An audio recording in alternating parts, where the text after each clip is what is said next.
West African nations on Friday worked on plans for a possible military intervention in Niger. The regional bloc also pledged to enforce sanctions, travel bans and asset freezes on the junta which ousted former President Mohamed Bazoum on July 26. After a summit of its heads of state, ECOWAS ordered the activation of a standby force for possible use against the junta.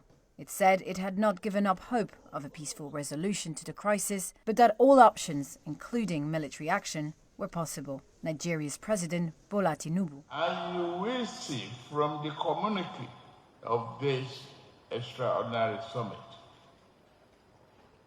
that no option is taken off the table, including the use of force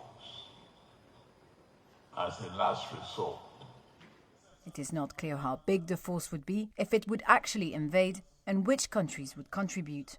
Security analysts said ECOWAS force could take weeks or longer to assemble, potentially leaving room for negotiations. The junta has said it would defend the country against any foreign attack. Director of Strategic Stabilization Advisors, Annelise Bernard, spoke to Reuters from California. So there's still a lot of unknowns, but this is a significant next step and certainly an escalation of tensions, at least, between the regional bloc and the junta bloc that seems to be forming right now, between Mali, Burkina Faso, and Niger specifically. In the capital, Niamey, residents condemned the military intervention plan. This is an act of aggression, and we call on the legitimate authorities, the members of the CNSP, to consider it an act of war, an act of aggression, and to respond with force.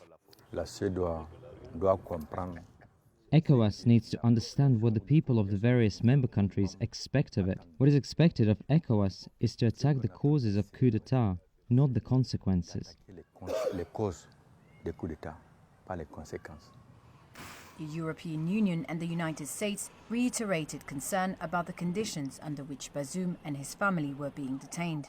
Uranium-rich Niger is a key ally for the West in the fight against Islamist militants in the Sahel region. Until the coup, it was also aligned with the West after neighboring Mali, and others turned against former colonial power France in favor of closer ties with Russia.